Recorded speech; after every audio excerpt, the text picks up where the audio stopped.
The tears streaming down Olivia Mitchell's face mingled with the morning rain as she stood abandoned at the church doors, her white wedding gown splattered with mud from the streets of Wildwood Creek. The year was 1875, and at 20 years old, she had just experienced the most humiliating moment of her life when her fiancé failed to appear for their wedding, leaving her to face the whispers and pitying glances of the entire town. "Harlot," someone whispered from the crowd that had begun to disperse. "Heard she was with child, that's why Thurston wanted to marry her so quick." "Well, he clearly thought better of it," another voice added, not bothering to lower their tone. Olivia clutched her bouquet of wildflowers so tightly that the stems broke in her trembling hands. She wasn't with child, that was just another cruel rumor. Edward Thurston had proposed because he claimed to love her, but his absence spoke the truth his lips had never dared utter. The congregation filtered out of the small church, some offering sympathetic glances while others simply shook their heads in disapproval. Her own parents had walked away minutes earlier, her father's face stone-cold with anger, her mother sobbing into a handkerchief about the disgrace brought upon their family name. They wouldn't even wait for her, wouldn't even help her navigate this nightmare.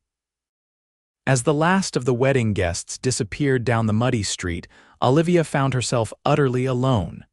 She sank down onto the church steps, her pristine dress sewn with such care and hope now soaking up the rainwater and dirt. What was she to do now? Where was she to go? Edward had promised her a home, a life, a future. Now she had nothing. "Miss." A deep voice broke through her despair. Olivia looked up through tear-blurred vision to see a tall figure standing before her. The rain had slowed to a drizzle, silhouetting the man against the clearing sky. He wasn't from town, she would have recognized him. His clothes were trail-worn but clean. Denim pants tucked into well-used boots, a simple shirt under a leather vest, and a wide-brimmed hat that shielded his face from the elements.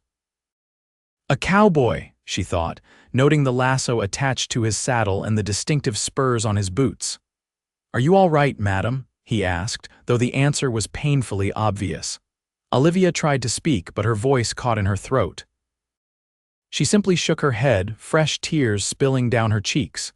The stranger removed his hat, revealing sun-bronzed skin and eyes the color of a clear summer sky. He studied her for a moment, taking in the wedding dress, the scattered flower petals, the absence of any celebratory party. "The name's Owen Blackwood," he said softly, extending a calloused hand toward her. "Seems to me like you could use a friend right about now." Olivia stared at his outstretched hand, uncertain.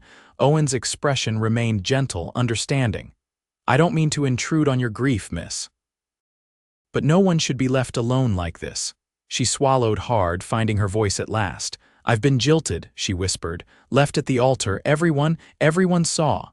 Owen nodded slowly, his eyes reflecting not pity but a quiet compassion. "That man did you a favor then?" "A favor?" Olivia gasped, incredulous. "Any man who'd leave a woman like you waiting at the church doesn't deserve to be your husband," he said simply. "Though I reckon that's small comfort right now." A strange calm settled over Olivia despite the chaos of her emotions. This stranger, this cowboy, was the only person who had bothered to stop, to speak to her with kindness rather than judgment. Owen glanced down the empty street, then back at her. "Where are your folks?" "Gone," she said, the single word laden with pain. They can't bear the shame." His jaw tightened momentarily, but his voice remained gentle. "Then allow me to help you, miss. I may be just passing through, but I can't in good conscience leave you here alone."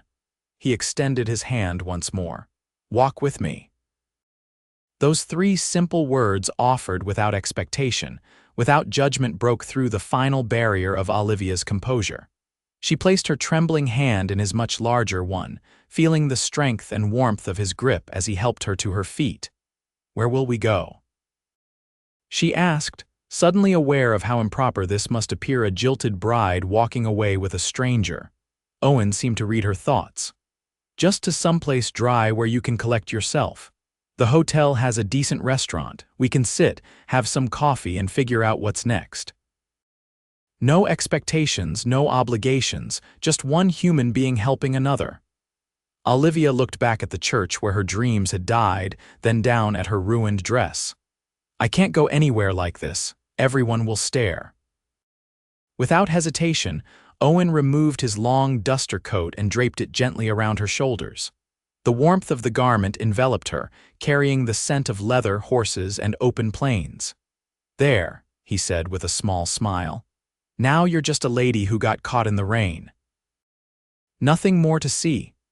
Against all propriety, against every lesson her mother had drilled into her about strangers and men of the trail, Olivia found herself nodding. What choice did she have? Where else could she go? All right, she whispered, pulling the coat more tightly around herself. I'll walk with you, Mr. Blackwood. Owen, he corrected gently. Just Owen. And so, with her wedding dress hidden beneath a cowboy's coat, Olivia Mitchell took her first steps away from the life she had planned and toward one she could never have imagined. The hotel restaurant was mercifully quiet, with only a few travelers occupying tables in the far corners. Owen guided Olivia to a secluded spot near the back, where she could sit with her back to the room. A kindly waitress brought them coffee without asking questions, though her eyes lingered curiously on Olivia's mud splattered hem visible beneath the coat. Thank you, Martha, Owen said, surprising Olivia. You know her? She asked once the waitress had gone. Owen shook his head. Name's on her apron, he said with a small smile. But it pays to be polite to folks, never know when you might need their help. Olivia stared into her coffee cup, watching the steam rise in delicate spirals. I don't know what I'm going to do, she admitted. I can't go home. My father made that clear enough. Tell me about yourself, Owen said. Where is home? What brought you to marrying age in Wildwood Creek? His gentle inquiry opened a floodgate. Olivia found herself telling this stranger everything: how she'd grown up on a small farm outside town, how her father had arranged her marriage to Edward Thurston, the son of the local banker, believing it would secure her future and improve the family's standing. She spoke of her initial hesitation, her growing affection for Edward during their brief courtship, and finally, the devastating moment when she realized he wasn't coming. The worst part, she said, her voice dropping to a whisper, is that I don't even know why. Was it something I did? Something I said, or was it the rumors? Rumors? Owen prompted quietly. Olivia's cheeks flushed. People have been saying I'm in a family way. I'm not, she added hastily. But Edward and I did spend time alone together. He kissed me, perhaps he thought. Perhaps he believed I wasn't virtuous enough. Owen's expression darkened momentarily. A man who would abandon his bride over town gossip isn't much of a man at all. It doesn't matter now, Olivia said. I'm ruined either way. No one will marry me after this scandal. Is marriage all there is for a woman like you? Owen asked. The question startled her. What else is there? The whole world, he said simply. I've met women who run businesses, who doctor folks, who drive cattle herds. Times are changing, even out here. His words opened a window in Olivia's mind. She had never considered a life beyond the narrow confines of what her parents had planned for her. I don't have any skills, she admitted. I can cook and sew, tend a garden, nothing that would earn a living. Those are good skills to start with, Owen said encouragingly. But first things first, you need a safe place to stay tonight. Reality crashed back over Olivia. I have nowhere to go, she said, the panic rising in her voice. There's a respectable boarding house 2 streets over, Owen told her. Run by a widow named Mrs. Henderson. She takes in women who need a fresh start. I can speak to her for you. Why are you helping me? Olivia asked suddenly. You don't know me. You owe me nothing. Owen was quiet for a moment, turning his coffee cup between his hands. 5 years ago, my sister found herself in a similar situation, he finally said. Different circumstances, but the same result: alone, shamed, with nowhere to turn. I wasn't there to help her then. I was off driving cattle to Kansas. He looked up, meeting Olivia's gaze. She didn't survive the winter. I'm so sorry, Olivia whispered. So am I, he said, his voice rough with emotion. I can't change what happened to Ellie, but I can help you now if you'll let me. Olivia studied the man across from her. His eyes held no deception, no ulterior motive that she could discern. For the first time since being abandoned at the altar, she felt a small flicker of hope. "All right," she said. "I accept your help, Owen, but I need to find work quickly. I won't be a burden." "You're no burden," he assured her. "And as it happens, I might know of work that would suit you." "What kind of work?" "I'm heading to Silver Creek, about 3 days' ride from here. My friend Daniel runs the general store there with his wife, but she's expecting their first child and needs help." They were asking about finding a reliable woman to assist in the store. Olivia's heart leapt at the prospect, then just as quickly sank. Silver Creek. I couldn't possibly travel alone with a man I just met. It wouldn't be proper. Owen nodded in understanding. "Mrs. Henderson often accompanies women to new situations. If she approves of me and the job is legitimate, I assure you perhaps she would travel with us." It was a solution that preserved propriety while offering Olivia a chance at a new beginning, far from the whispers and stares of Wildwood Creek. "I would need to get my things," she said, thinking aloud. "My clothes, my mother's locket. We can send word to your parents," Owen suggested. "Request that they send your belongings to Mrs. Henderson's. Would they do that much at least?" Olivia considered this. Her father's anger might be implacable, but her mother would likely ensure her clothes and personal items were delivered. "Yes," she said. "I believe they would." Owen smiled, the expression warming his weather-worn face. "Then that's our plan. Finish your coffee and we'll go speak with Mrs. Henderson." As Olivia sipped the now cooling liquid, she marveled at how quickly her life had changed course. This morning, she had been preparing to become Mrs. Edward Thurston. Now she was contemplating traveling to a new town with a cowboy she had just met. The thought should have terrified her. Instead, she felt an unexpected sense of liberation. For the first time in her life, her future was unwritten, undefined by others' expectations. "Owen," she said suddenly, "I never told you my name." He looked at her expectantly. "I'm Olivia. Olivia Mitchell." "Pleased to meet you properly, Miss Mitchell," he said, a smile crinkling the corners of his eyes. "Something tells me this is the beginning of a most unexpected journey for us both."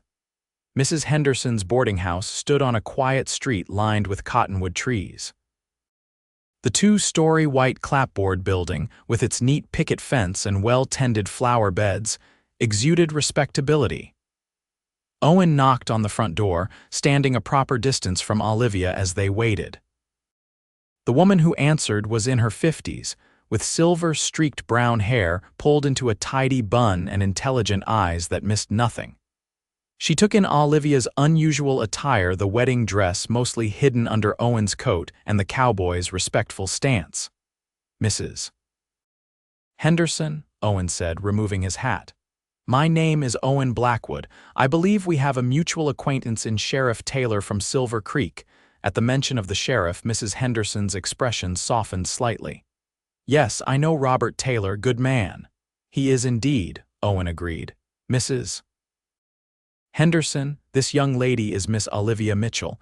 She's in need of temporary lodging and perhaps your guidance." The older woman's eyes moved to Olivia, assessing but not unkind. "What's happened, child, and please be truthful. I can spot a falsehood from 20 paces." Olivia swallowed hard. "I was to be married today, madam, my fiancé. He didn't come. My parents have turned me away because of the scandal and I have nowhere to go." Mrs. Henderson's expression softened further. "Oh, my dear, come inside, both of you. This isn't a conversation for the street." The interior of the boarding house was immaculate, with polished wood floors and simple but elegant furnishings. Mrs. Henderson led them to a small sitting room and gestured for them to take seats while she remained standing. "Now, Mr. Blackwood, what is your role in this situation?" She asked directly. "I found Miss Mitchell alone at the church," Owen explained. "I couldn't in good conscience leave her there. I'm on my way to Silver Creek, where friends of mine need help in their store. I thought perhaps Miss Mitchell might find employment there, but she would need proper chaperoning for the journey." Mrs. Henderson considered this. And you thought of me. Sheriff Taylor mentioned you sometimes accompany young women to new situations, Owen said. I would gladly pay for your time and expenses. The older woman turned to Olivia. Is this what you want, Miss Mitchell, to leave Wildwood Creek? Yes, Olivia said without hesitation. There's nothing for me here now but shame and whispers. I need to work to support myself. If there's an opportunity in Silver Creek, I'd like to take it. Mrs. Henderson nodded slowly. I have a room available for you tonight. As for Silver Creek, I know of the Crawfords and their store. If they're offering honest work, it could be a good situation for you. She fixed Owen with a stern look. I'll need to exchange telegrams with Sheriff Taylor to verify your character, Mr. Blackwood. Of course, Owen agreed readily. I would expect nothing less. Very well. Mrs. Henderson turned back to Olivia. Let's get you out of those wet clothes, dear. I'm sure I have something that will fit you until we can retrieve your belongings. Tears of relief filled Olivia's eyes. Thank you, Mrs. Henderson. I don't know how I'll ever repay your kindness. By living an honest life and helping another woman in need someday, the older woman said simply. That's how kindness persists in this harsh world. As Mrs. Henderson led Olivia toward the stairs, the young woman glanced back at Owen. Will you come tomorrow? She asked, surprised by how much she wanted him to say yes. Owen nodded, placing his hat back on his head. I'll return in the morning. We'll sort everything out then. After he had gone, Mrs. Henderson showed Olivia to a small but clean bedroom on the second floor. The washroom is at the end of the hall, she explained. I'll bring you some clothes and then we can see about getting word to your parents for your belongings. Left alone, Olivia finally removed Owen's coat, carefully hanging it on a hook by the door. She stood before the small mirror on the dresser, staring at her reflection. The beautiful wedding dress that had been meant to mark her transition into womanhood now seemed like a costume from another life. With trembling fingers, she began to undo the long row of buttons down the back. By the time Mrs. Henderson returned with a simple blue dress and undergarments, Olivia had managed to remove her wedding gown. It lay in a puddle of muddy white satin on the floor, a poignant symbol of her dashed hopes.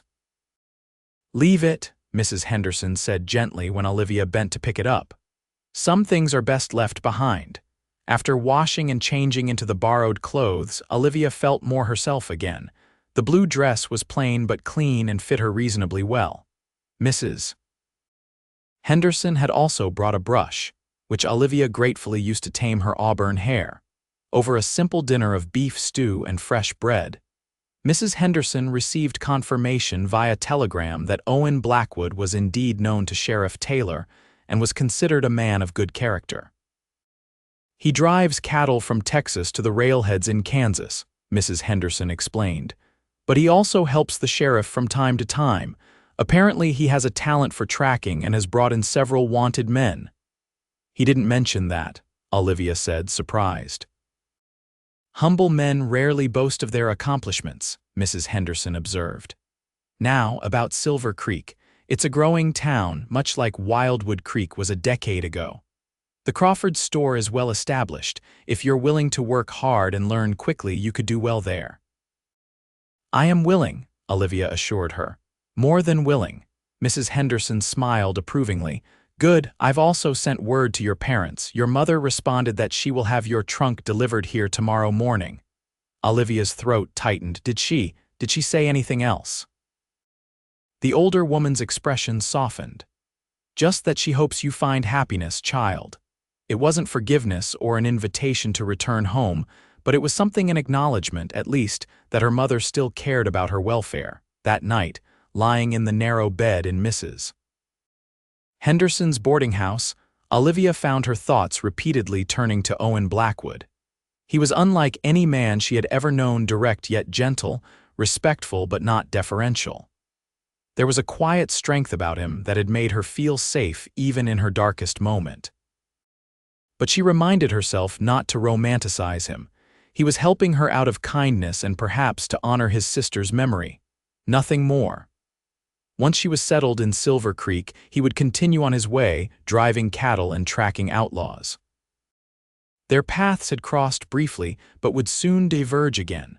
Still, as sleep finally claimed her, Olivia couldn't help but wonder what it might be like to know Owen better, to understand the man behind those summer sky eyes, and that gentle smile morning brought clarity and purpose. Olivia rose early, washed, and dressed in her own clothes that had arrived in a trunk delivered by their farm hand, not her parents'. The simple brown skirt and cream-colored blouse were a far cry from yesterday's wedding finery, but they were practical and suited her new circumstances. Mrs. Henderson had agreed to accompany them to Silver Creek, having received satisfactory references for both Owen and the Crawfords. She was making arrangements for the journey when Owen arrived, his horse and a small wagon waiting outside. "Good morning, Miss Mitchell," he greeted her, hat in hand. "I trust you slept well." "Better than I expected," Olivia admitted. "And please call me Olivia." A smile touched his lips. "Olivia, then." There was something in the way he said her name, something warm and almost intimate that sent an unexpected flutter through her chest. "Mrs. Henderson has agreed to come with us," she told him, trying to keep her voice steady. "She knows the Crawfords and says they're good people." "They are," Owen assured her. "Daniel Crawford saved my life once during a blizzard, took me in when I was half frozen and nursed me back to health. His wife, Sarah, is kind-hearted and fair. You'll be treated well in their home." "Will I be living with them?" Olivia asked, surprised. Owen nodded. "They have rooms above the store." "Sarah's confinement means she can't manage the stairs easily anymore, so they've moved into a small house behind the store. You would have privacy but still be close enough if they need you." It sounded like an ideal arrangement: work, lodging, and the protection of a respectable family's name. More than Olivia could have hoped for just 24 hours after being abandoned at the altar. "When do we leave?" she asked. "As soon as Mrs. Henderson is ready," Owen replied. "I've secured a wagon for the journey. It's not fancy, but it will be more comfortable for you ladies than riding horseback for 3 days." Olivia glanced at her trunk. "And my belongings will fit perfectly in the back," he assured her. "I'll load it now if you're ready." As Owen carried her trunk out to the wagon, Olivia watched him through the window. His movements were efficient and strong, making the heavy trunk look almost weightless in his capable hands. She found herself wondering about his life on the trail, the endless horizons, the freedom, the dangers. It was a world so different from the sheltered existence she had known. Within the hour, they were ready to depart. Mrs. Henderson had packed her own trunk and settled her affairs, leaving the boarding house in the care of her assistant for the week she expected to be gone. The older woman took her place on the wagon seat beside Olivia, while Owen rode alongside on his horse, a handsome chestnut gelding he called Rusty. As the wagon rolled out of Wildwood Creek, Olivia found herself looking back only once at the town where she had spent her entire life. The church steeple was visible in the distance, a stark reminder of yesterday's humiliation. But as they crested the hill and the town disappeared from view, she felt a weight lifting from her shoulders. She was leaving behind not just the shame of being jilted, but the constraints of a life planned entirely by others. Ahead lay uncertainty, yes, but also possibility. And riding beside her was a man who had shown her more kindness in one day than Edward Thurston had in months of courtship. The journey to Silver Creek would take 3 days of steady travel. They made good progress that first day, following the stagecoach road that wound through rolling prairies dotted with wildflowers. Owen proved to be a considerate traveling companion, stopping frequently to rest the horses and ensure his passengers were comfortable. During one such stop, while Mrs. Henderson was freshening up behind a stand of cottonwoods, Olivia found herself alone with Owen for the first time since their meeting. "I never properly thanked you," she said as he handed her a canteen of water. "You saved me from. I don't know what might have happened if you hadn't come along." Owen shook his head. "You don't need to thank me. Anyone would have done the same." "But they didn't," Olivia pointed out gently. "Everyone else walked away, only you stopped." He seemed uncomfortable with her gratitude, turning his attention to adjusting Rusty's saddle. Sometimes life puts us in the right place at the right time. I'm just glad I could help. There was more to it than that, Olivia sensed, something in his past beyond the sister he had mentioned that drove his compassion. But she didn't press further, respecting his privacy as he had respected hers. "Tell me about Silver Creek," she said instead. "What kind of place is it?" Owen's expression brightened. "It's a good town. Smaller than Wildwood Creek, but growing. The silver mine brings in steady work, and there's good grazing land for cattle. The people are mostly decent folk just trying to make a living." He paused, seeming to choose his next words carefully.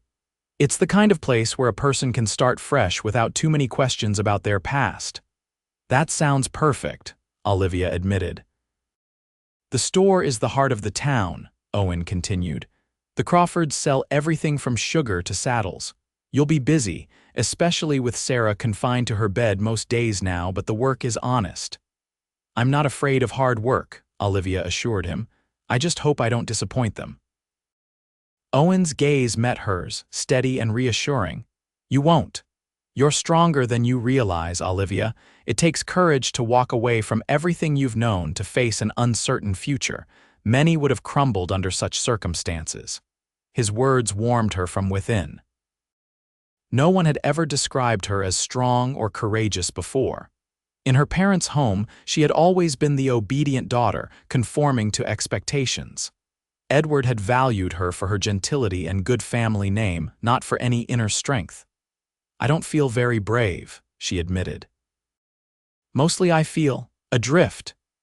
"That's natural," Owen said.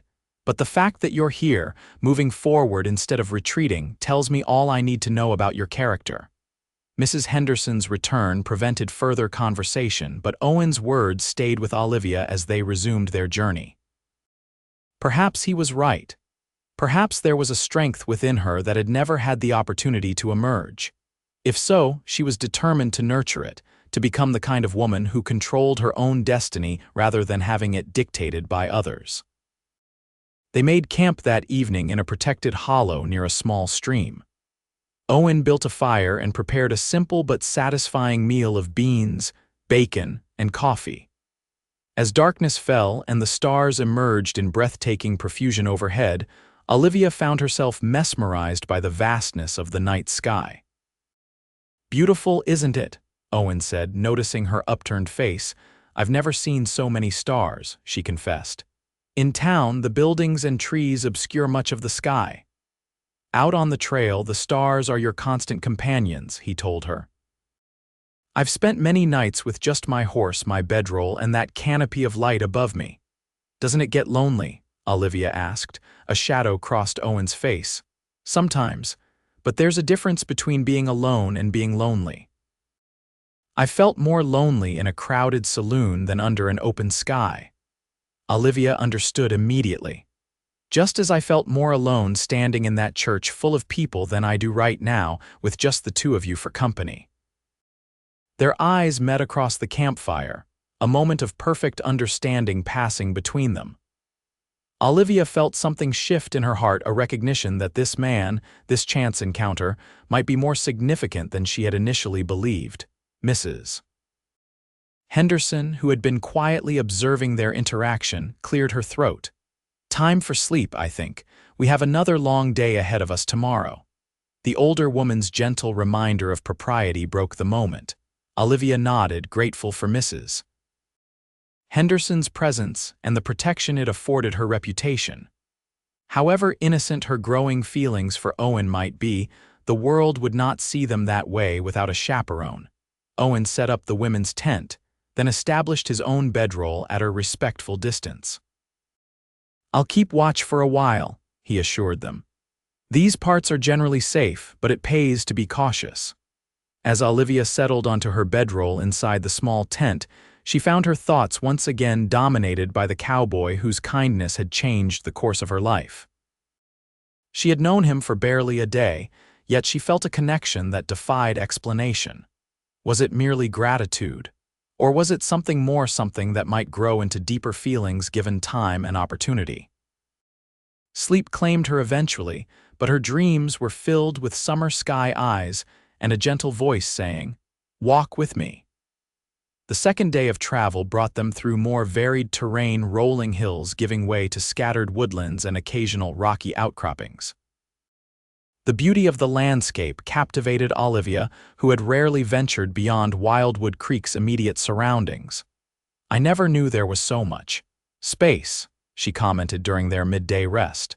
"It makes me feel both insignificant and somehow freer at the same time." Owen, who was checking one of the wagon wheels, glanced up with a smile. "That's the magic of the open country. It puts a man in his proper place, neither too important nor too small, just part of something larger." Mrs. Henderson, who had been listening while preparing their lunch, nodded in agreement. "Well said, Mr. Blackwood, though I must say after 20 years on the frontier, I still sometimes miss the comforts of Boston." "You're from Boston, Mrs. Henderson?" Olivia asked, surprised. "Born and raised," the older woman confirmed. "Came west with my husband in '53 during the gold rush. He never found his fortune, but we found a home." A shadow of old grief crossed her face. "After he passed, I decided to stay and make my way helping other women find their footing in this untamed land." "Women like me," Olivia said softly. "Precisely," Mrs. Henderson agreed. "Every one of you with a different story but the same need, a fresh start and a helping hand." Owen finished his inspection of the wheel and joined them for the simple meal of bread, cheese, and dried apples. As they ate, he pointed out various plants and wildlife, sharing knowledge gathered during his years on the trail. "That bird there," he said, indicating a flash of blue among the trees, "is a mountain bluebird. They're good luck according to the Cheyenne." "You know the Cheyenne?" Olivia asked, intrigued. Owen nodded. "Spent a winter with them once when I was younger. My horse went lame and a blizzard was coming. Their chief took pity on a foolish white boy and let me shelter with them until spring." "Were you afraid?" Mrs. Henderson asked. "At first," Owen admitted, "but they treated me with more fairness than I'd found in most white settlements.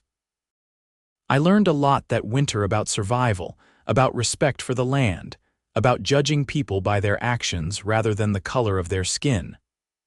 Olivia found herself increasingly fascinated by Owen's experiences. He spoke without boasting, relating his adventures as matter-of-factly as someone might describe a trip to the general store. Yet each story revealed a man of uncommon courage, compassion, and wisdom. As they resumed their journey after lunch, Mrs. Henderson dozed in the wagon, leaving Olivia to drive. Owen rode alongside, close enough for conversation while still maintaining propriety. "How did you become a cowboy?" Olivia asked, genuinely curious about his path. Owen adjusted his hat against the afternoon sun. "It wasn't a deliberate choice at first. My father died when I was 15, leaving our family farm in debt. I took work where I could find it, first as a stable boy, then a ranch hand. When the opportunity came to drive cattle to Kansas, I took it for the higher pay." He smiled ruefully. "Found out I had a knack for it and for the life on the trail, been doing it ever since." "And your mother, where is she now?" "Passed on 3 years ago," Owen said quietly. "After Ellie died, something in her just faded, like a candle burning down to nothing." "I'm sorry," Olivia said, hearing the grief still present in his voice. "It seems you've lost everyone." "Not everyone," Owen corrected her. "I have friends scattered across the territories. People like the Crawfords, Sheriff Taylor, people who would ride 100 miles to help if I needed them." "That's a different kind of family," Olivia observed. "Chosen rather than born into." "Exactly," Owen agreed, looking at her with appreciation for her understanding. "What about you? Any brothers or sisters?" "No, just me," Olivia said. "My mother lost 3 babies before me and 2 after. The doctor told her I was her miracle." "And yet they turned you away when you needed them most," Owen said, a note of anger creeping into his usually calm voice. Olivia sighed. "My father has always been concerned with appearances, and my mother, she rarely contradicts him." "I understand it, in a way. Their standing in the community means everything to them. More than their daughter, The blunt question hung in the air between them. Olivia had been avoiding this painful truth, but Owen's directness forced her to confront it. Yes, she finally admitted, blinking back tears. More than their daughter. Owen's expression softened. I shouldn't have pushed, I apologize. No, Olivia said, wiping her eyes with one hand while maintaining her grip on the reins with the other. It's a truth I need to accept. I can't build a new life if I'm clinging to false hopes about the old one. They fell silent for a time, the only sounds the creaking of the wagon, the steady rhythm of hooves, and the occasional call of a bird overhead. It was a companionable silence, comfortable in a way Olivia had never experienced with another person. By late afternoon, dark clouds had gathered on the horizon, promising an evening storm. Owen found them shelter in an abandoned way station, a simple structure with 4 walls and a roof, used in years past by stagecoaches, but now rarely visited since the stage line had changed its route. It's not much, he apologized as he helped Olivia and the now awake Mrs. Henderson down from the wagon, but it will keep us dry tonight. The interior was dusty but sound, with a stone fireplace and enough space for them to spread their bedrolls comfortably. Owen quickly got a fire going, its warm light transforming the Spartan shelter into something almost cozy. Mrs. Henderson set about preparing their evening meal from their supplies, while Olivia swept the floor with a branch of pine needles she fashioned into a makeshift broom. Owen tended to the horses, ensuring they were sheltered under the station's adjoining lean-to. When he returned, his clothes damp from the first drops of rain, Olivia was struck by how naturally they had all fallen into their roles like a family who had traveled together for years rather than days. The thought both comforted and unsettled her. This arrangement was temporary, she reminded herself. Soon they would reach Silver Creek and Owen would continue on his way. The rain began in earnest as they ate their dinner, drumming on the roof and intensifying the feeling of intimacy within their shelter. Mrs. Henderson shared stories of other young women she had helped over the years, a young widow who now ran a successful millinery shop in Denver, a jilted bride, like Olivia, who had become a schoolteacher in Wyoming. What happened to that bride? Olivia asked, unable to hide her particular interest in this story. Mrs. Henderson smiled knowingly. She married the town doctor 2 years later. They have 3 children now and seem very happy. The implied message was clear. Olivia's current misfortune did not dictate her future happiness. It was a comforting thought as she prepared for sleep, listening to the rain and the occasional rumble of distant thunder. That night, lying in her bedroll with Mrs. Henderson already snoring softly beside her, Olivia found herself reflecting on the strange turns her life had taken. Had Edward appeared at the church as promised, she would now be his wife, beginning a life that had been carefully planned by others. Instead, she was embarking on an entirely different journey, one of her own choosing. And then there was Owen. In just 2 days, he had shown her more respect and understanding than Edward had in their entire courtship. He treated her as a person of value, not merely as a possession to be acquired or a role to be filled. The realization was both liberating and frightening. She was developing feelings for him, feelings that went beyond gratitude. But what did that mean for her future? Owen was a man of the trail, constantly moving while she needed stability, a chance to build a new life. Their paths were intersecting briefly, but would inevitably diverge, unless. Olivia pushed the thought away. It was far too soon to be thinking such things. Owen had given no indication that his interest in her was anything but compassionate. To imagine otherwise was to risk another heartbreak, one that might be even more devastating than Edward's abandonment. Still, as she drifted towards sleep, Olivia found herself hoping that perhaps their paths might cross again someday, after she had established herself in Silver Creek. Perhaps then, when she was standing on her own 2 feet rather than in need of rescue, she might discover whether the connection she felt with Owen could grow into something more. The storm passed during the night, leaving behind a freshly washed world that sparkled in the morning sunlight. Their third day of travel began early, all three eager to reach Silver Creek by nightfall. The terrain became more rugged as they approached the foothills of a mountain range visible in the distance.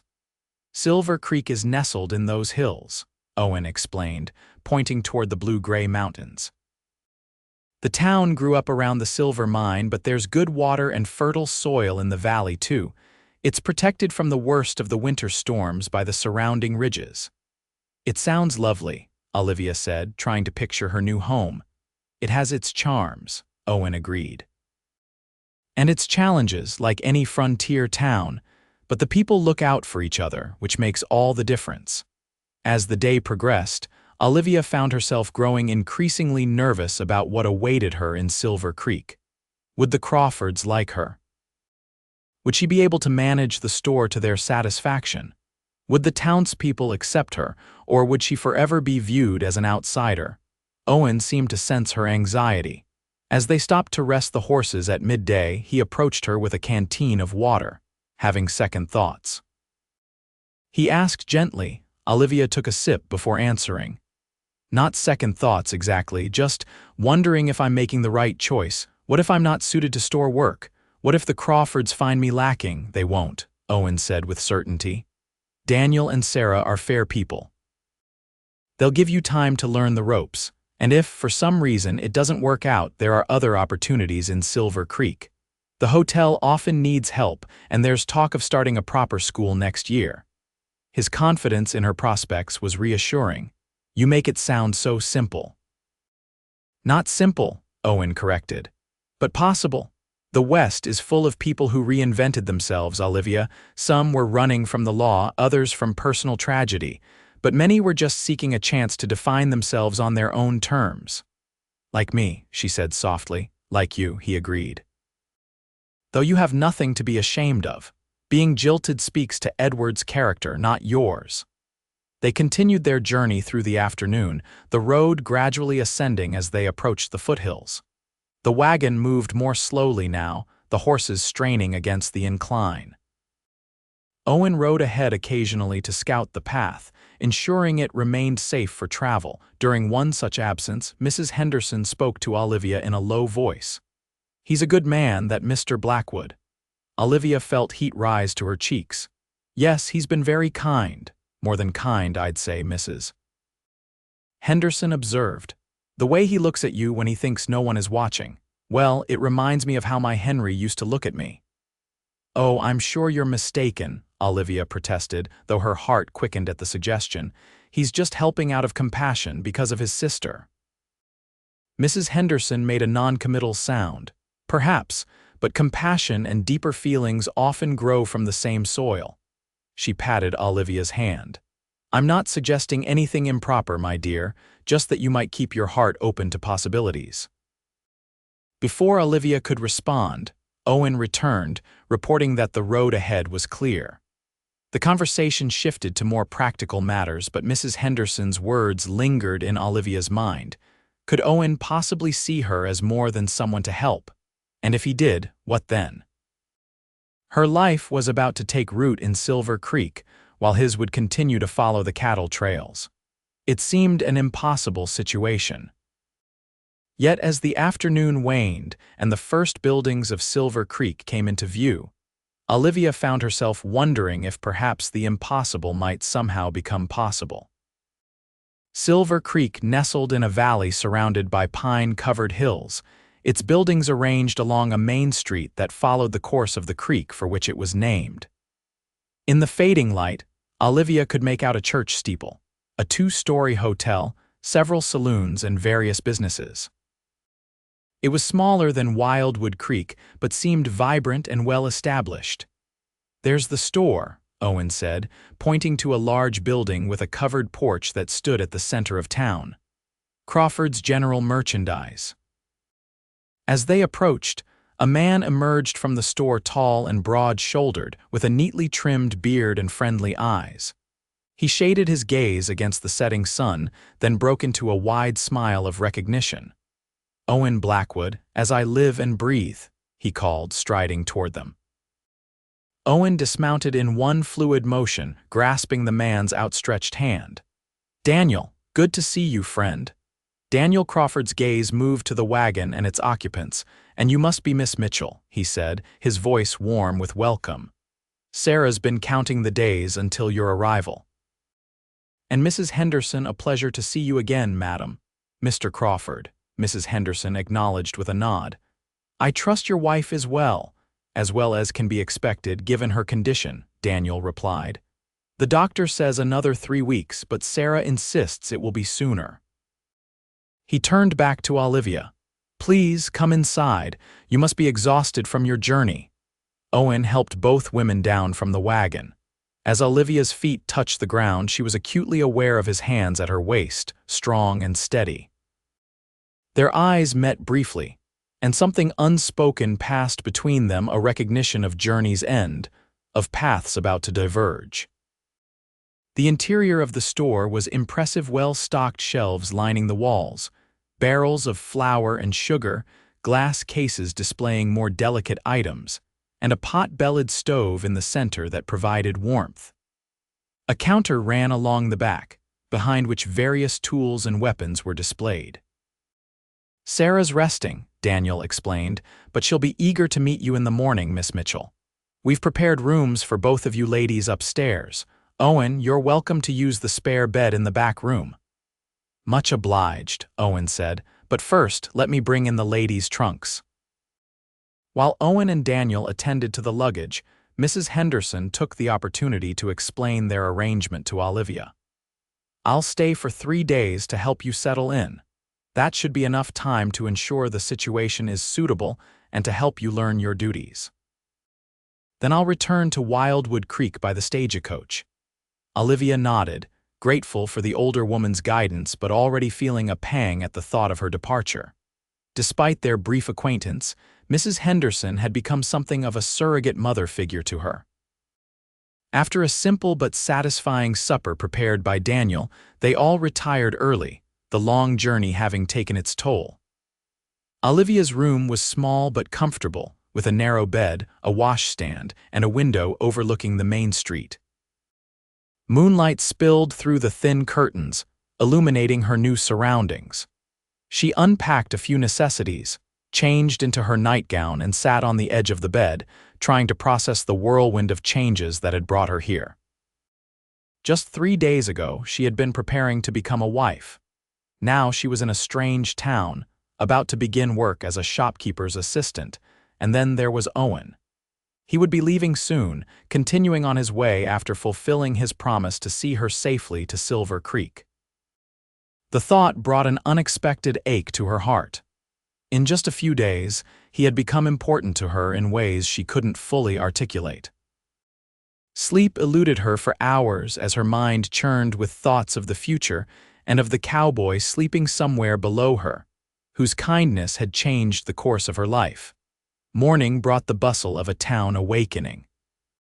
From her window, Olivia watched as Silver Creek came to life, shopkeepers opening their doors, miners heading toward the hills, children running toward what must be the schoolhouse at the far end of the street. After dressing in her most practical dress, a simple brown cotton with a white collar, Olivia made her way downstairs to find Mrs. Henderson and Daniel already preparing the store for opening. Good morning, Miss Mitchell, Daniel greeted her cheerfully. I hope you slept well. Sarah is eager to meet you. She's in the house out back, and there's coffee on the stove if you'd like some. Thank you, Olivia said, accepting a cup from Mrs. Henderson. Where is Mr. Blackwood this morning? Owen headed out early to see Sheriff Taylor, Daniel explained. He said he'd be back before noon. Olivia tried to hide her disappointment.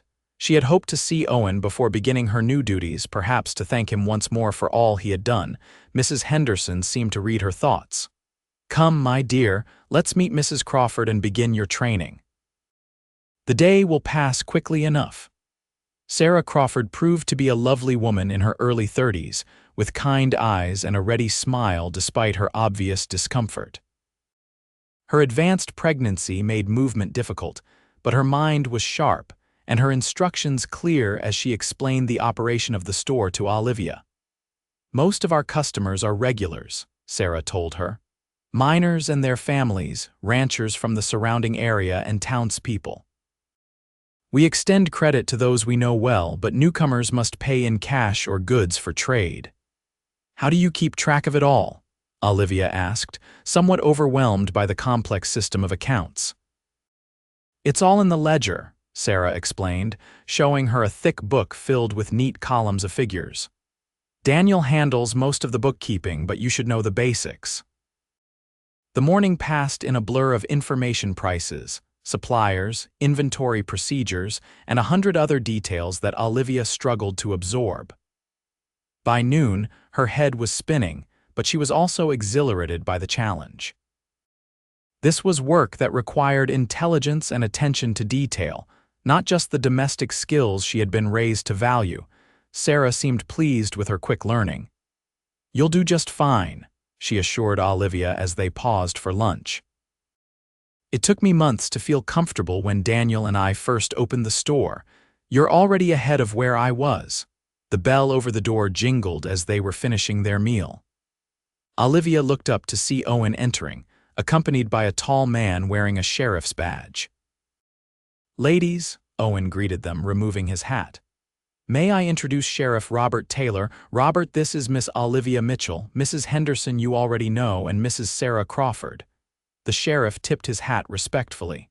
"Madam, Owens told me about your situation. Please know that you're welcome in Silver Creek. We're a small community, but we look after our own." Olivia was touched by the simple acceptance in his words. "Thank you, Sheriff. I appreciate that." "Robert and I have some business to discuss," Owen said.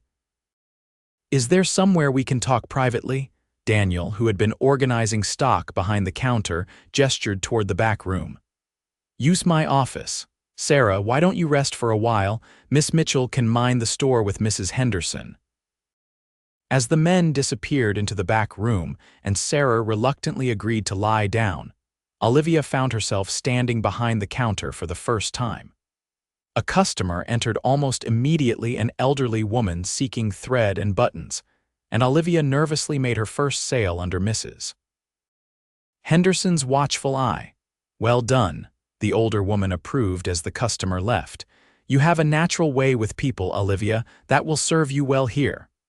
More customers came throughout the afternoon, each interaction building Olivia's confidence. She was so absorbed in her new duties that she barely noticed the passage of time until the door to Daniel's office opened and Owen emerged with the sheriff. "I'll be heading out at first light," Owen announced, his eyes finding Olivia's across the store. "Sheriff Taylor needs help tracking some cattle rustlers who have been causing trouble north of here." Olivia felt her heart sink. She had known he would leave soon, but the reality of it still struck her like a physical blow. "How long will you be gone?" she asked, trying to keep her voice steady. "Hard to say," Owen replied. "Could be a week, could be longer.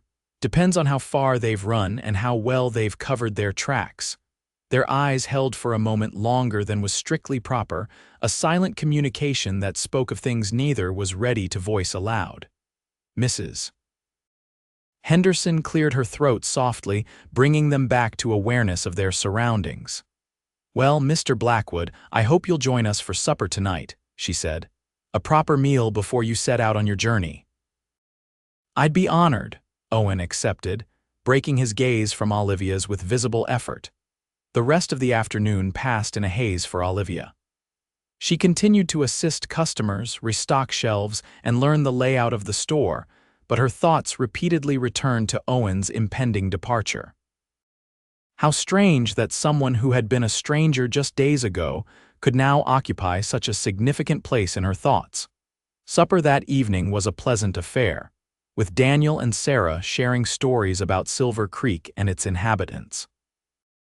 Olivia listened attentively, grateful for any information that would help her integrate into her new community. But her awareness of Owen seated across from her at the table never diminished. After the meal, while Mrs. Henderson helped Sarah with the dishes and Daniel retreated to his office to work on the books, Owen asked Olivia if she would care to step outside for some fresh air. With Mrs. Henderson's tacit approval indicated by a subtle nod, Olivia agreed. The evening was cool and clear, stars beginning to appear in the darkening sky. They walked to the edge of the porch, maintaining a respectable distance between them but feeling the pull of something stronger than propriety. "You seem to be settling in well," Owen observed. "The Crawfords are clearly impressed with you. They've been very kind," Olivia agreed. "I think I can be happy here in time," Owen nodded, his expression hard to read in the gathering darkness. "I'm glad. You deserve happiness, Olivia. When will you return to Silver Creek?" she asked, unable to keep the question inside any longer. Owen's hand rested on the porch railing, inches from her own. "I make it back every few months between cattle drives and other work. The Crawfords are like family to me." "I see," Olivia said softly, both heartened and saddened by his answer. Months seemed an eternity, yet the knowledge that he would return eventually gave her a strange comfort. "Olivia," Owen began, then hesitated. "I want you to know that I admire your courage. Not everyone could face what you've faced with such grace." "I don't feel very graceful," she admitted. "Most of the time I'm terrified I'll make some terrible mistake and disappoint everyone who's put their faith in me." "That's what courage is," Owen told her. "Not the absence of fear, but the determination to move forward despite it." He turned to face her fully, his expression earnest in the fading light. "I've met a lot of people in my travels, Olivia. Few have impressed me as you have." His words warmed her from within. "You've been my strength these past few days, Owen. I don't know how I would have managed without you." "You would have found a way," he said with conviction. "That's who you are." A comfortable silence fell between them, filled with unspoken possibilities. Olivia knew that in a more conventional situation, with more time and different circumstances, this moment might have led to a declaration of feelings, perhaps even a courtship. But their situation was far from conventional, and tomorrow would take Owen away for an indefinite period. "I should go back inside," Olivia finally said, reluctant but mindful of propriety. "Mrs. Henderson will wonder where I've gone." Owen nodded in understanding. "Of course, but before you go." He reached into his pocket and withdrew a small object, holding it out to her. "I want you to have this." It was a simple silver pendant on a leather cord, a small star, expertly crafted and polished to a soft glow in the twilight. "I can't accept this," Olivia protested softly, even as her fingers itched to take it. "Please," Owen insisted.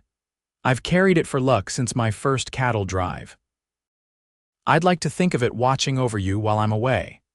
The gesture was deeply personal, more intimate in its way than any words could have been. With trembling fingers, Olivia accepted the pendant, feeling its weight and warmth from being carried close to Owen's body. "Thank you," she whispered. "I'll treasure it." Owen smiled, the expression transforming his serious face.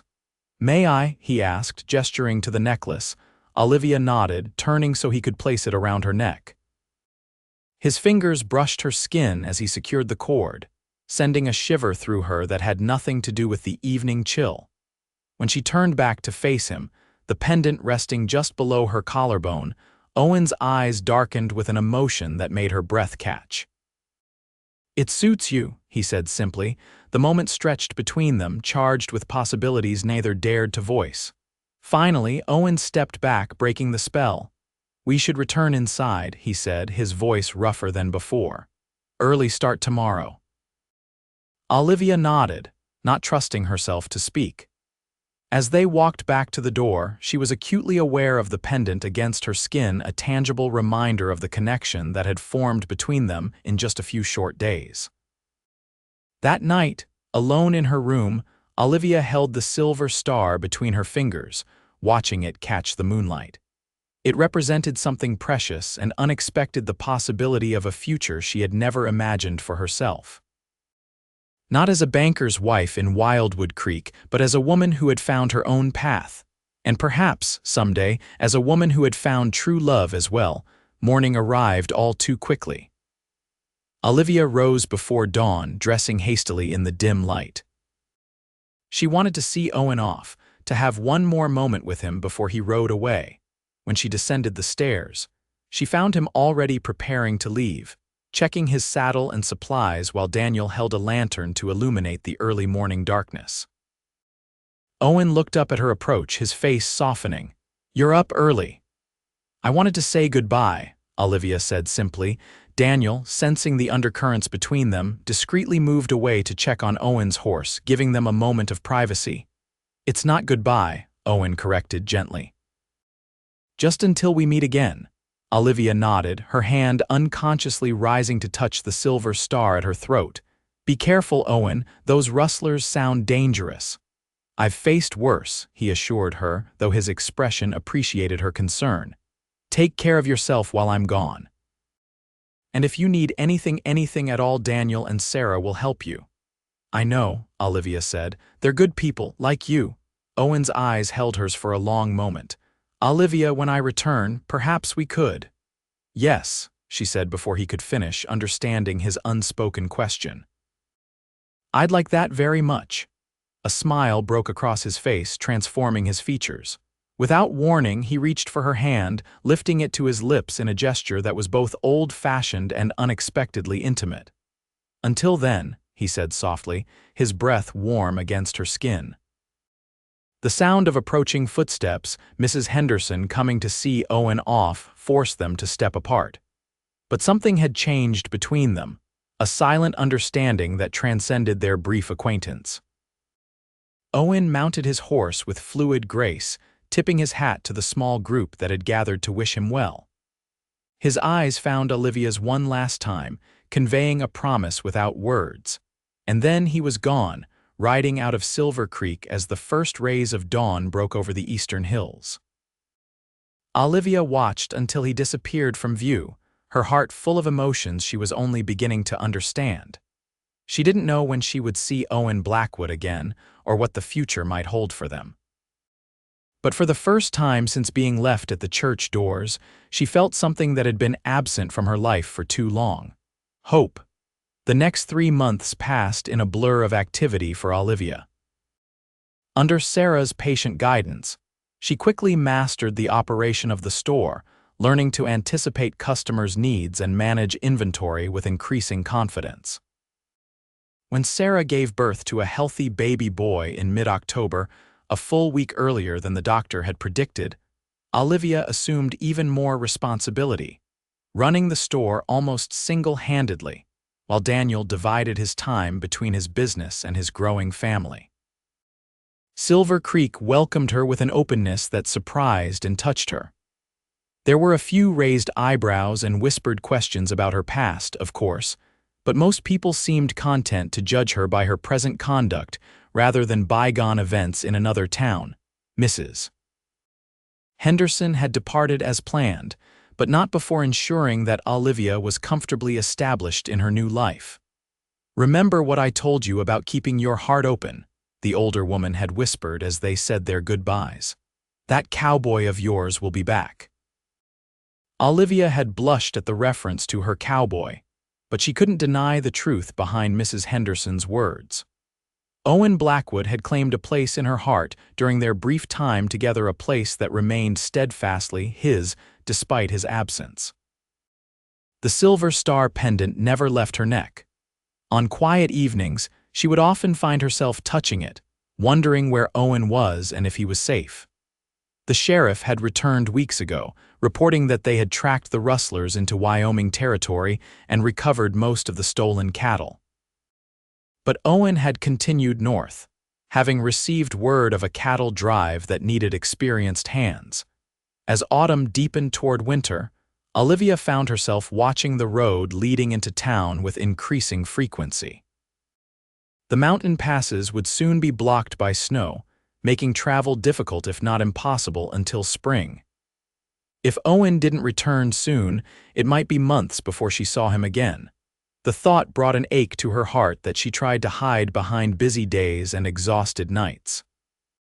Sarah, with a new mother's intuition, noticed nonetheless. "He'll come back," she assured Olivia one evening as they sat by the fire, Sarah nursing baby James while Olivia mended a tear in one of Daniel's shirts. "Owen always keeps his promises." "He didn't actually promise to return before winter," Olivia pointed out, attempting to sound casual. Sarah's knowing smile saw through the pretense. Didn't he? Perhaps not in words. Olivia's fingers rose unconsciously to the pendant, a gesture that had become habitual. I barely know him, she said softly. It's foolish to feel this way about someone I spent only a few days with. Sometimes a few days is all it takes, Sarah said. Daniel and I knew within a week of meeting that we would marry. When it's right, time doesn't matter as much as people think. Olivia wanted to believe her, but doubt lingered. What if he's forgotten about me, or met someone else on his travels? Owen Blackwood is not a man who gives his heart lightly, Sarah assured her, and he certainly doesn't give away treasured possessions to women he intends to forget. She nodded toward the silver star. That pendant was a gift from his sister before she died. It's the only thing of hers he kept. The revelation stunned Olivia. The pendant suddenly felt even more precious, weighted with meaning she hadn't fully understood. He never told me that. He wouldn't, Sarah said. Owen doesn't speak easily of personal matters, but the fact that he gave it to you, that says more than words ever could. Hope bloomed anew in Olivia's heart, a fragile thing but growing stronger with Sarah's reassurance. Perhaps she wasn't foolish to care for Owen after all. Perhaps the connection she had felt between them was as real and significant as it had seemed. The first snowfall came in late November, dusting Silver Creek with a crystalline blanket that transformed the town into a winter wonderland. Children played in the streets, building snowmen and engaging in good-natured snowball fights. The miners reduced their operations, coming into town more frequently for supplies and companionship. The store was busier than ever, keeping Olivia's mind occupied if not her heart. On a particularly cold afternoon in early December, Olivia was alone in the store, organizing a new shipment of fabrics that had arrived on the last stagecoach before the mountain pass became too treacherous. The bell above the door jingled, signaling a customer's arrival. "I'll be with you in just a moment," she called without looking up from her task. "Take your time," a familiar voice replied. "I've waited this long to see you again. A few more minutes won't matter."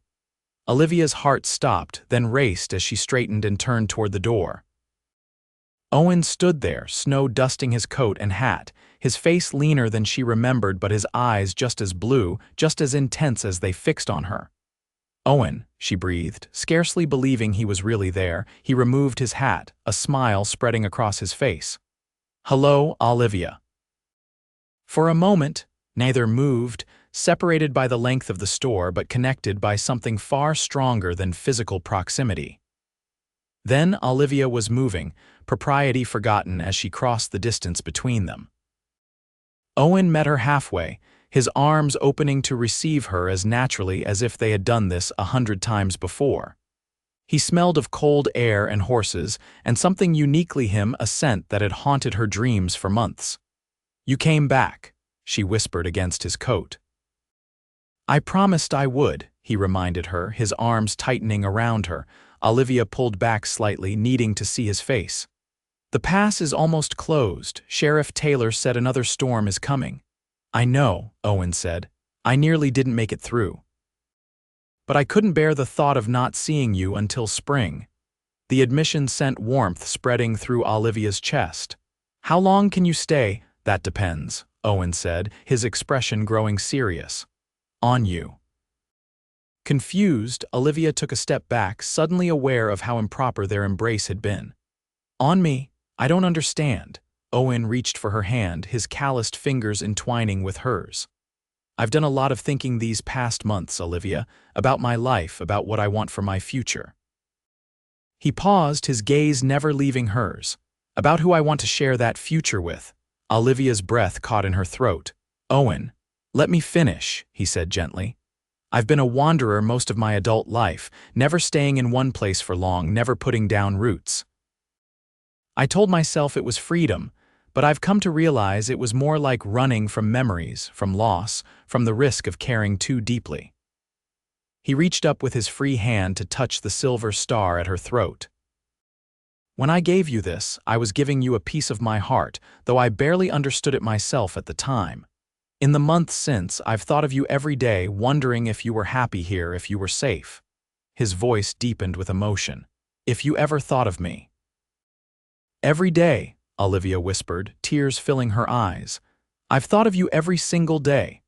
A smile transformed Owen's face, erasing the anxiety that had tightened his features. "I've saved money over the years," he told her. "Enough to buy a small ranch just outside of town. Sheriff Taylor showed it to me before I came to find you. It needs work, but it has good water, decent grazing land, and a solid little house that could be a real home with some care." Olivia stared at him, hardly daring to believe what she was hearing. "You're staying in Silver Creek." "If you want me to," Owen said, vulnerability evident in his voice despite his attempt to appear calm. "I know it's sudden. We've spent only days in each other's company, but sometimes days are enough to know what matters most." He took a deep breath, gathering his courage. "I'm not asking for promises yet, Olivia. Just a chance to court you properly, to see if what I feel, what I hope we both feel, can grow into something lasting." Joy bubbled up within Olivia, so intense it was almost painful. This man who had rescued her in her darkest moment, who had shown her kindness when the world had turned its back, was offering her something she had never truly expected to find: a love based on mutual respect and genuine affection, not social expectations or family arrangements. "Yes," she said, her voice steady despite the tears now flowing freely down her cheeks. "I want that too, Owen, very much." Relief and happiness flooded his expression. In a gesture that echoed their first meeting, he extended his hand toward her. "Walk with me." He asked softly, the simple phrase now laden with new meaning and invitation, not just to a physical journey but to a shared future. Olivia placed her hand in his without hesitation. "Always," she promised. And as Owen drew her close once more, Olivia knew with perfect certainty that this was where she belonged, not in the life that had been planned for her in Wildwood Creek, but in the one she had found for herself in Silver Creek, with a cowboy whose gentle heart matched his strong hands. The bell above the door jingled again as a customer entered, forcing them to step apart. But the connection between them remained unbroken, a bond forged in unlikely circumstances and strengthened by separation.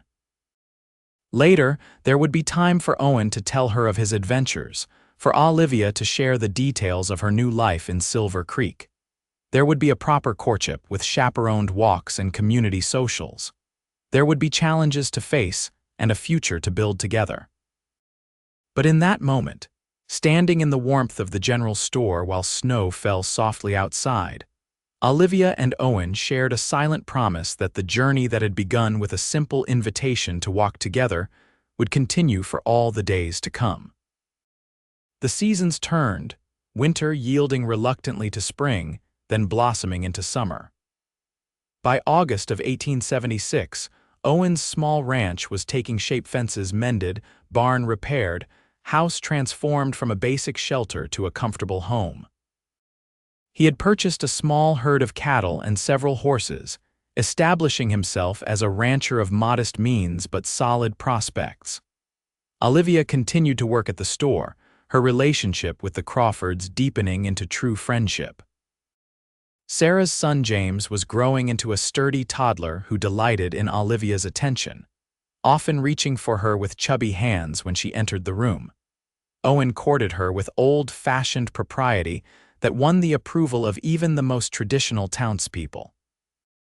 They attended church together on Sundays, joined community gatherings, and took chaperoned walks along Silver Creek on pleasant evenings. The scandalous circumstances of their first meeting were forgotten or at least politely overlooked as Silver Creek embraced them as a couple with a future in the community. On a perfect summer evening with wildflowers carpeting the meadows surrounding Owen's ranch, he asked Olivia to become his wife. The proposal was simple but heartfelt, offered as they sat on the porch of the home he had prepared for them. "I'm not a wealthy man," he told her, holding her hands in his. "I can't give you fine dresses or fancy jewelry, but I can promise you this: I will love you faithfully all the days of my life. I will stand beside you in good times and bad. I will never leave you standing alone." Tears of joy filled Olivia's eyes as she accepted his proposal without hesitation. The silver star pendant, never removed since the day he had placed it around her neck, seemed to warm against her skin, a symbol of promises kept and a future secured. They were married in Silver Creek's small church on a crisp September day, exactly 1 year after Olivia had been abandoned at another church in another town. The symmetry was not lost on her, how one of the worst days of her life had set in motion events that led to one of the best. Mrs. Henderson made the journey from Wildwood Creek to attend the wedding, her presence a welcome reminder of the kindness that had helped Olivia navigate her darkest hours. To Olivia's surprise, her mother also appeared, arriving on the morning stagecoach with a small trunk of family heirlooms as a wedding gift. "Your father still can't accept what happened," Catherine Mitchell explained tearfully as she embraced her daughter for the first time in a year. "But I couldn't bear to miss your wedding day. Not again." The reconciliation was tentative but sincere, opening the door to a relationship that might, with time and patience, heal fully. The ceremony itself was simple but meaningful, the church filled with friends who had come to care deeply for both bride and groom. Daniel Crawford stood as Owen's best man, while Sarah served as Olivia's matron of honor, baby James watching solemnly from Mrs. Henderson's lap. When the minister pronounced them husband and wife, Owen kissed Olivia with a tenderness that brought tears to more than one witness's eyes. It was a kiss that spoke of promises kept and new ones made, of a love that had grown from an unexpected encounter into something enduring and true. The celebration continued at Owen and Olivia's ranch, where tables had been set up in the yard and lanterns hung from tree branches to illuminate the gathering as day faded into evening. There was music and dancing, laughter and good wishes, the community coming together to celebrate not just a marriage but the kind of love story that gave hope to all who witnessed it. As twilight deepened and stars began to appear overhead, Owen drew Olivia away from the festivities for a moment of privacy. Leading her to a quiet spot beneath a massive oak tree, he took both her hands in his. "Happy?" he asked, his eyes reflecting the starlight. "More than I ever thought possible," Olivia assured him, squeezing his hands. "If someone had told me a year ago that being left at the altar would lead to the greatest happiness of my life, I would never have believed them." "Sometimes the worst moments lead us to the best ones," Owen observed.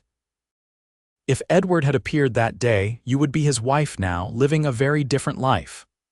"A lesser life," Olivia said with certainty. "I didn't know it then, but being abandoned that day was actually my liberation. It forced me to find my own strength to make my own choices." She reached up to touch his face, her wedding ring catching the light. "To find you." Owen turned his head to kiss her palm, a gesture of affection that had become familiar during their courtship but still sent a thrill through her. "I thank God every day that I happened to ride into Wildwood Creek at exactly the right moment. It wasn't chance," Olivia said softly. "I believe we were meant to find each other, Owen, two souls who needed healing, who could heal each other." His expression softened as he drew her into his arms. "My wise wife," he murmured against her hair, "already teaching me about fate and destiny?" "You taught me about courage," Olivia reminded him, "about moving forward despite fear. I think we have much to learn from each other still." Owen's arms tightened around her. "We have a lifetime for that learning." From the yard came the sounds of their celebration, continuing music and laughter, the clinking of glasses, the murmur of conversation. Soon, they would return to their guests, to the community that had embraced them both. Tomorrow would bring the beginning of their married life, with all its joys and challenges. But for this moment, they stood together beneath the oak tree, holding each other close as stars wheeled overhead. Two people who had found each other against all odds, whose lives had intersected at precisely the right moment for both.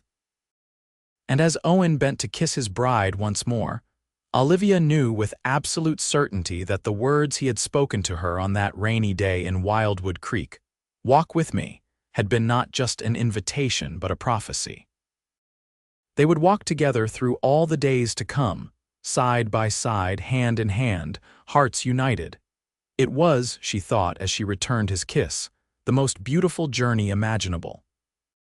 5 years later, Olivia Blackwood stood on the porch of the ranch house, watching as her husband taught their 4-year-old son, Thomas, to ride his first pony. Her hand rested protectively on her swollen belly, where their second child, a daughter, she was certain would arrive before winter. The ranch had prospered under Owen's careful management. What had begun as a small operation had grown steadily, now employing several hands and producing enough income to ensure their family's security. Owen still occasionally assisted Sheriff Taylor when his tracking skills were needed, but his wandering days were firmly behind him. Olivia had continued to help at the store until Thomas's birth, and still filled in when the Crawfords needed an extra hand. But her primary focus had shifted to her family and their home, which had become known throughout the county for its warmth and hospitality. "Mama, look," Thomas called excitedly as the pony walked in a careful circle, Owen's hand steady on the lead rope. "I'm riding." "I see you, sweetheart." Olivia called back, her heart swelling with pride and love. Thomas had his father's blue eyes and her auburn hair, a perfect blend of them both, just as his personality combined Owen's quiet strength with Olivia's gentle determination. As she watched her son's first riding lesson, Olivia's hand rose unconsciously to touch the silver star that still hung around her neck. It had become such a part of her that she sometimes forgot it was there, except in moments like this, moments of perfect happiness, when she was reminded of the journey that had brought her here. Mrs. Henderson visited once a year, spending a few weeks with them each summer. She had become a beloved honorary grandmother to Thomas, and the Blackwoods had become part of her extended family of rescued girls, as she affectionately called the women she had helped over the years. Olivia's relationship with her own mother had gradually improved, with Catherine Mitchell making the journey to Silver Creek for extended visits. Her father remained distant, but Owen and Olivia had accepted that some wounds might never fully heal. Life wasn't perfect. There had been challenges along the way, from harsh winters that threatened their livestock to a fire that had damaged part of the barn last year. But they had faced each obstacle together, their partnership growing stronger with each test. As the riding lesson concluded, Owen lifted Thomas from the pony's back and set him on the ground. The boy immediately raced toward the house, eager to tell his mother about his adventure. "Did you see, Mama? Did you see me riding like Papa?" Olivia knelt carefully, mindful of her pregnancy, to embrace her son. "I saw, my brave boy. You're going to be an excellent horseman, just like your father." Owen approached at a more measured pace, leading the pony back toward the corral. His face, more weathered now but still handsome, broke into a smile at the sight of his wife and son together. "He's a natural," he called. "Takes after his mother, fearless when it counts." Olivia laughed at the comparison. "I seem to recall being terrified most of the time when we first met." "You never showed it," Owen countered, handing the pony's lead to one of the ranch hands before joining his family on the porch. "You faced each new challenge with grace and courage." Thomas, bored with the adult conversation, asked permission to help feed the chickens, his favorite chore. Once he had scampered off, Owen drew Olivia into his arms, his hand coming to rest beside hers on her rounded belly. "How are my girls today?" he asked softly. "You're still convinced it's a daughter?" Olivia teased, leaning into his embrace. "I am," Owen confirmed. "A little girl with her mother's spirit and beauty. And her father's kind heart," Olivia added, "the perfect complement to our wild Thomas." They stood together in comfortable silence, watching as their son scattered feed for the chickens, his laughter carrying across the yard. The late afternoon sun bathed the ranch in golden light, transforming the simple buildings and fenced pastures into something almost magical. "Do you ever wonder," Olivia asked after a while, What might have happened if you hadn't ridden into Wildwood Creek that day? If you'd taken a different road or arrived an hour later? Owen considered this. Sometimes, he admitted. But then I remember something my Cheyenne friends believe, that certain souls are connected by invisible threads that will always draw them together, no matter the obstacles. Like fate, Olivia suggested. Something like that, Owen agreed. Though I prefer to think of it as a blessing one I thank God for every day. He turned her gently in his arms until she faced him, his expression serious but tender. 5 years ago, I found a woman abandoned at a church, her heart broken and her future uncertain. Today, I see a wife, a mother, a partner who has given my life meaning beyond anything I could have imagined. His voice roughened with emotion. You are my greatest blessing, Olivia Blackwood. Tears filled her eyes at his words. And you are mine, Owen, always. As the sun began its descent toward the western mountains, casting long shadows across their land, Owen bent to kiss his wife, a kiss that still held all the tenderness of their first, yet was deepened by years of shared experiences, challenges overcome, and a love that had grown stronger with each passing season. In the distance, Thomas called for them to watch as he completed his chores. Breaking apart with matching smiles, they turned toward their son, Owen's arm remaining around Olivia's waist. Shall we? He asked, echoing the question he had posed on that fateful day when their journey together had begun.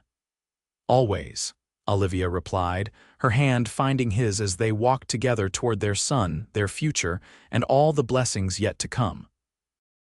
And as the silver star caught the last rays of the setting sun, it seemed to glow with its own inner light, a tangible reminder that sometimes the end of one dream is simply the beginning of a better one.